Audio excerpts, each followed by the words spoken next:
Our difficulty, as I said, is not about the ultimate future. Our difficulty is how to make the heterogeneous mess that we have today take a decision in common and march in a cooperative way on that road which is bound to lead us to unity.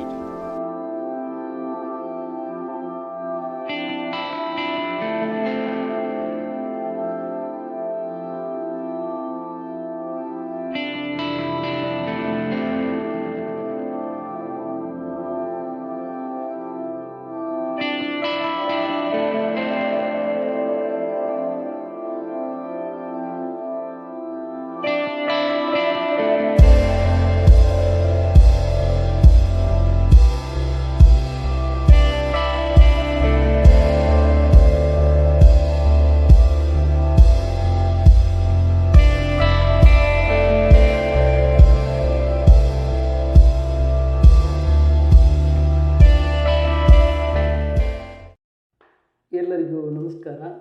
ನಾನು ಕಳಕೇಶ್ ಗುರುವರ.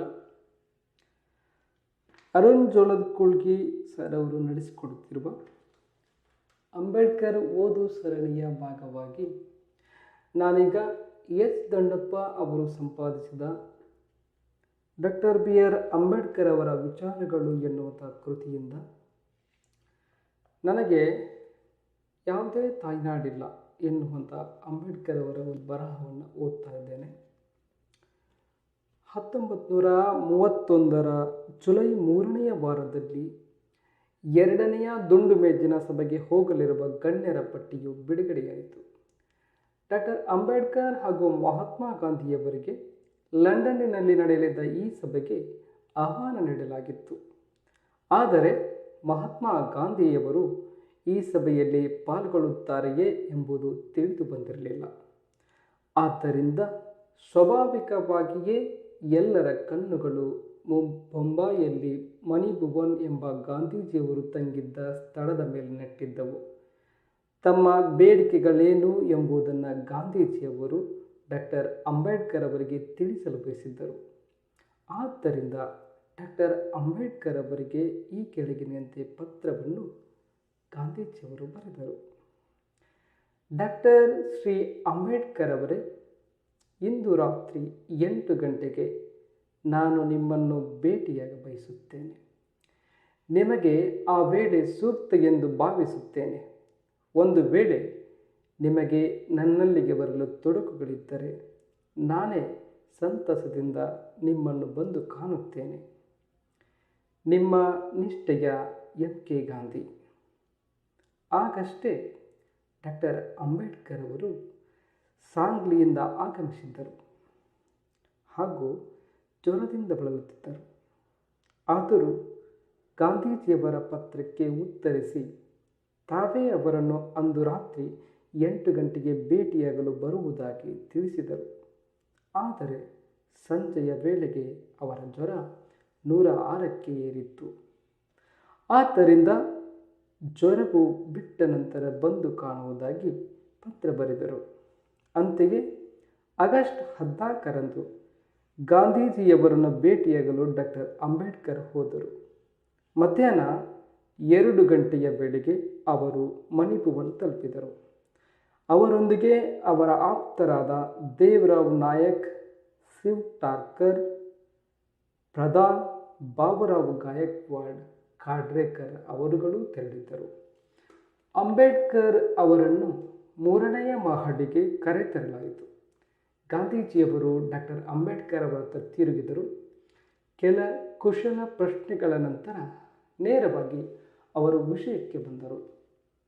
ಗಾಂಧಿ ಹೇಳಿದರು, ಸರಿ doctor ಅವರೇ, ಈ ವಿಷಯದಲ್ಲಿ ನಿಮ್ಮ ಅಭಿಪ್ರಾಯವೇನು? ಅಂಬೇಡ್ಕರ್ ಪ್ರತಿಕ್ರಿಯಿಸುತ್ತಾ, ನೀವು ಇಲ್ಲಿಗೆ ನನ್ನನ್ನು ಕರೆತಿರುವುದು ತಮ್ಮ ಅಭಿಪ್ರಾಯವನ್ನು ತಿಳಿಸಲು. ನೀವು ಏನನ್ನು ಹೇಳಬೇಕು ಎಂದು ಇಚ್ಛಿಸುತ್ತೀರೋ ದಯಮಾಡಿ ಅದನ್ನು ತಿಳಿಸಿ, ಅಥವಾ ನನಗೆ ನಿಮ್ಮ ಪ್ರಶ್ನೆಗಳನ್ನು ಕೇಳಿ ನಾನು ಅದಕ್ಕೆ ಉತ್ತರಿಸುತ್ತೇನೆ. ಗಾಂಧಿ ಡಾಕ್ಟರ್ ಅಂಬೇಡ್ಕರ್ ಅವರನ್ನು ದಿಟ್ಟಿಸಿ ನೋಡುತ್ತಾ, ನನ್ನ ಹಾಗೂ ಕಾಂಗ್ರೆಸ್ ಪಕ್ಷದ ವಿರುದ್ಧ ನಿಮಗೆ ಸ್ವಲ್ಪ ಅಸಮಾಧಾನವಿದೆ ಎಂದು ನಾನು ಕೇಳಿದ್ದೇನೆ.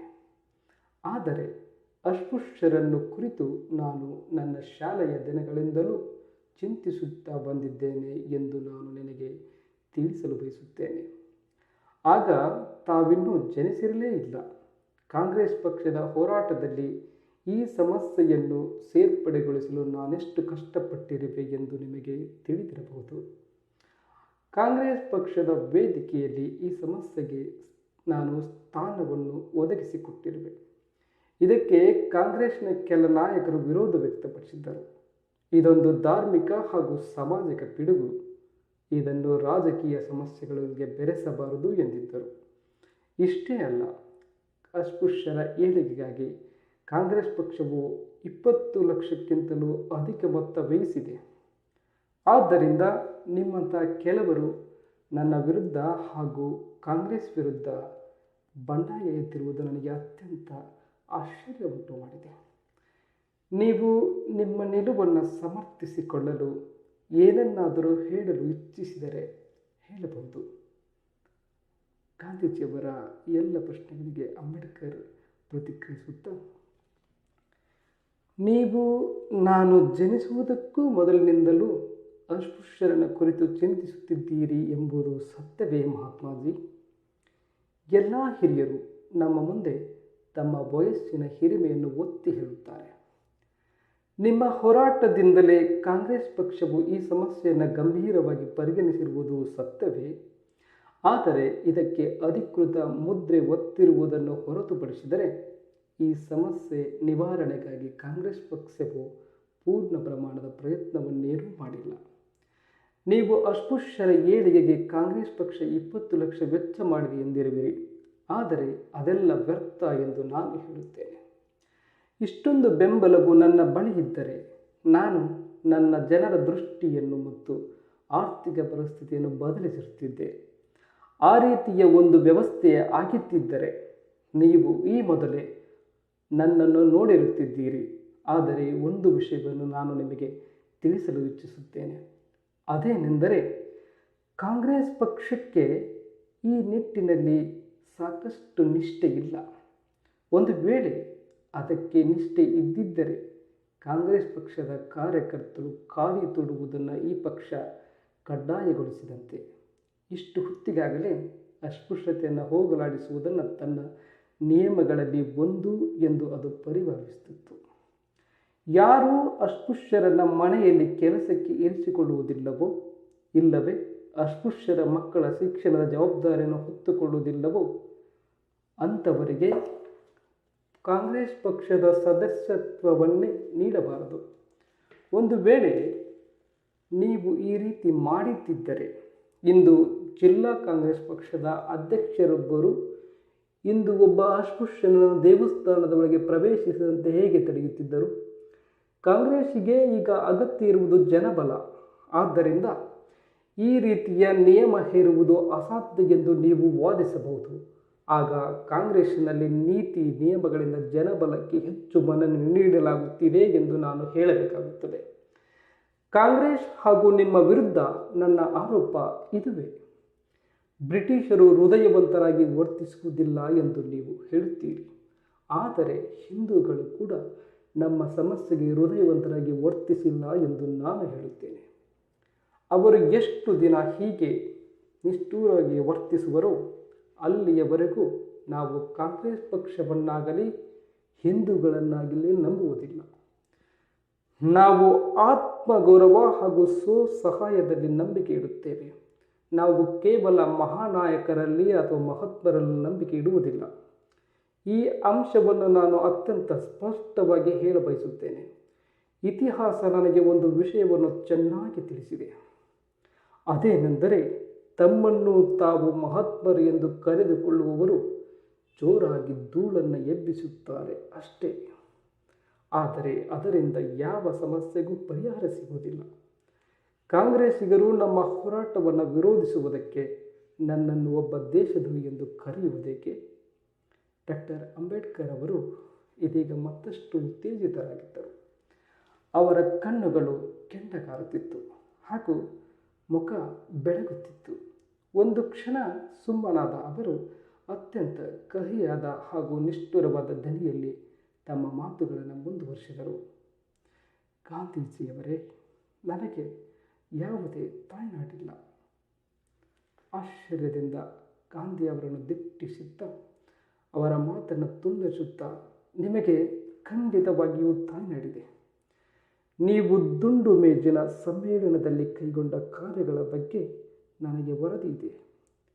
ನೀವೊಬ್ಬ ಮಹಾನ್ ದೇಶಭಕ್ತ ಎಂಬ ಅರಿವು ನನಗಿದೆ. ಗಾಂಧೀಜಿಯವರ ಮಾತಿಗೆ ಅಂಬೇಡ್ಕರ್ ಪ್ರತಿಕ್ರಿಯಿಸುತ್ತಾರೆ, ನೀವು ನನಗೆ ತಾಯ್ನಾಡಿದೆ ಎನ್ನುತ್ತೀರಿ, ಆದರೆ ನಾನು ಪುನಃ ನನಗೆ ತಾಯ್ನಾಡಿಲ್ಲ ಎನ್ನುತ್ತೇನೆ. ಈ ನೆಲವನ್ನು ನಾನು ನನ್ನ ತಾಯ್ನಾಡು ಎಂದು ಕರೆಯುವುದಾದರೂ ಹೇಗೆ? ಈ ಧರ್ಮವನ್ನು ನನ್ನದೆಂದು ಕರೆಯುವುದಾದರೂ ಹೇಗೆ? ಅದು ನಮ್ಮನ್ನು ನಾಯಿ ಬೆಕ್ಕುಗಳಿಗಿಂತ ಕಡೆಯಾಗಿ ಕಾಣುತ್ತದೆ. ಇಲ್ಲಿ ನಮಗೆ ಕುಡಿಯಲು ನೀರು ಕೂಡ ಸಿಗುವುದಿಲ್ಲ. ಆತ್ಮಗೌರವ ಇರುವ ಯಾವುದೇ ಅಸ್ಪೃಶ್ಯನು ಇದು ತನ್ನ ತಾಯ್ನಾಡು ಎಂದು ಹೆಮ್ಮೆ ಪಡುವುದಿಲ್ಲ. ಈ ದೇಶ ನಮಗೆ ನೀಡಿರುವಂತಹ ನೋವು ಅನ್ಯಾಯ ಎಷ್ಟೊಂದು ಇದೆ ಎಂದರೆ, ಅರಿವಿದ್ದೋ ಅಥವಾ ಅರಿವಿಲ್ಲದೆಯೋ ನಾವು ದೇಶದ್ರೋಹಿಗಳಾಗಿ ಬಿಡುತ್ತೇವೆ. ಆದರೆ ಇದರ ಹೊಣೆ ಕೇವಲ ತಾಯ್ನಾಡಾಗಿರುತ್ತದೆ. ನನಗೆ ದೇಶದ್ರೋಹಿ ಎಂಬ ಬಿರುದು ದೊರೆತಿರುವುದಕ್ಕೆ ನಾನು ಬೇಸರ ಪಡುವುದಿಲ್ಲ. ಏಕೆಂದರೆ ನನ್ನನ್ನು ದೇಶದ್ರೋಹಿಯನ್ನಾಗಿ ಮಾಡಿರುವುದು ಕೂಡ ಇದೇ ದೇಶವೇ.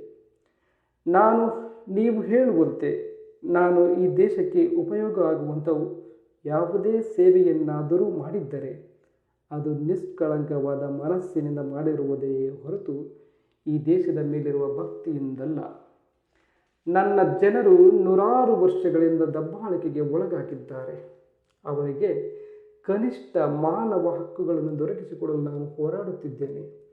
ಒಂದು ವೇಳೆ ಈ ದೇಶಕ್ಕೆ ನಾನೇನಾದರೂ ಕೆಡುಕನ್ನು ಉಂಟು ಮಾಡಿದರೆ ಅದು ಪಾಪವೆಸಗಿದಂತೆ ಅಲ್ಲ. ಅಂತೆಯೇ ನನ್ನಿಂದ ಈ ದೇಶಕ್ಕೆ ಉಪಯೋಗ ಆಗುವಂತಹ ಕೆಲಸ ನಡೆದರೂ ಅದು ನನ್ನ ಮನಸ್ಸಾಕ್ಷಿಗೆ ಅನುಗುಣವಾಗಿ ನಡೆದಿರುತ್ತದೆ. ನನ್ನ ಮನಸ್ಸಾಕ್ಷಿಯ ಕರೆಗೆ ಓಗೊಟ್ಟು ಮಾತ್ರವೇ ನಾನು ನನ್ನ ಜನರ ಹಕ್ಕಿಗಾಗಿ ಹೋರಾಡುತ್ತಿದ್ದೇನೆ. ಆದರೆ ಇದರಿಂದ ಈ ದೇಶಕ್ಕೆ ಯಾವುದೇ ಕೆಡಕು ಬಾರದಂತೆ ಗಮನ ವಹಿಸುತ್ತಿದ್ದೇನೆ. ಆಗ ಅಲ್ಲಿನ ವಾತಾವರಣದಲ್ಲಿ ಬಹಳಷ್ಟು ಬಿಗುವು ಉಂಟಾಯಿತು. ಮುಖಗಳ ಬಣ್ಣವೇ ಬದಲಾಯಿತು. ಗಾಂಧೀಜಿಯವರು ಅಸಮಾಧಾನಗೊಳ್ಳುತ್ತಿದ್ದರು. ಅವರು ಅಂಬೇಡ್ಕರ್ ಅವರ ಮಾತುಗಳಿಗೆ ಪ್ರತ್ಯುತ್ತರ ನೀಡಬಯಸುತ್ತಿದ್ದರು. ಅಷ್ಟರಲ್ಲಿಯೇ ಈ ಸಂದರ್ಶನದ ಅತ್ಯಂತ ನಿಷ್ಠೂರವಾದ ಪ್ರಶ್ನೆಯನ್ನು ಅಂಬೇಡ್ಕರ್ ಅವರು ಕೇಳಿದರು. ಎಲ್ಲರಿಗೂ ತಿಳಿದಿರುವಂತೆ ಮುಸಲ್ಮಾನರು, ಸಿಖ್ಖರು ಅಸ್ಪೃಶ್ಯರಿಗಿಂತ ಸಾಮಾಜಿಕವಾಗಿ, ರಾಜಕೀಯವಾಗಿ ಹಾಗೂ ಆರ್ಥಿಕವಾಗಿ ಮುಂದುವರೆದಿದ್ದಾರೆ. ದುಂಡು ಮೇಜಿನ ಮೊದಲನೇ ಸಮಾವೇಶವು ಮುಸಲ್ಮಾನರ ಬೇಡಿಕೆಗಳಿಗೆ ಮಾನ್ಯತೆ ನೀಡಿದೆ ಹಾಗೂ ಅವರ ರಾಜಕೀಯ ರಕ್ಷಣೆಗೆ ಕ್ರಮಗಳನ್ನು ಕೈಗೊಂಡಿದೆ. ಕಾಂಗ್ರೆಸ್ ಕೂಡ ಅವರ ಈ ಬೇಡಿಕೆಗಳಿಗೆ ಸಮ್ಮತಿಸಿದೆ. ಈ ಮೊದಲನೆಯ ಸಮಾವೇಶವು ಶೋಷಿತ ವರ್ಗದವರ ರಾಜಕೀಯ ಹಕ್ಕುಗಳನ್ನು ಎತ್ತಿ ಹಿಡಿದಿದೆ ಹಾಗೂ ಅವರಿಗೆ ರಾಜಕೀಯ ಕ್ಷೇತ್ರದ ರಕ್ಷಣೆ ನೀಡಿದೆ ಮತ್ತು ಸಾಕಷ್ಟು ಪ್ರಾತಿನಿಧ್ಯವನ್ನೂ ನೀಡಿದೆ. ನಮ್ಮ ಅನುಸಾರ ಶೋಷಿತ ವರ್ಗದ ಜನರಿಗೆ ಈ ಕ್ರಮ ಲಾಭದಾಯಕವಾಗಿದೆ. ಇದಕ್ಕೆ ನಿಮ್ಮ ಅಭಿಪ್ರಾಯವೇನು? ಈ ಎಲ್ಲ ಪ್ರಶ್ನೆಗಳಿಗೆ ಗಾಂಧೀಜಿಯವರು ಪ್ರತಿಕ್ರಿಯಿಸಿ, ರಾಜಕೀಯವಾಗಿ ಅಸ್ಪೃಶ್ಯರನ್ನು ಹಿಂದೂಗಳಿಂದ ಬೇರ್ಪಡಿಸುವುದನ್ನು ನಾನು ವಿರೋಧಿಸುತ್ತೇನೆ. ಅದೊಂದು ಆತ್ಮಹತ್ಯೆಯ ಕ್ರಮವಾಗಿದೆ. ಅಂಬೇಡ್ಕರ್ ಎದ್ದು ನಿಲ್ಲುತ್ತಾ, ನಿಮ್ಮ ಸ್ಪಷ್ಟ ನಿಲುವಿಗಾಗಿ ನಾನು ನಿಮಗೆ ಧನ್ಯವಾದಗಳನ್ನು ಅರ್ಪಿಸುತ್ತೇನೆ. ಈ ಪ್ರಮುಖ ಸಮಸ್ಯೆಯ ಬಗೆಗೆ ತಮ್ಮ ನಿಲುವು ಏನು ಎಂದು ತಿಳಿದುಕೊಂಡಂತೆ ಆಗಿದೆ. ನಾನು ಇಲ್ಲಿಂದ ಹೊರಡುತ್ತೇನೆ. ನಮಸ್ಕಾರ.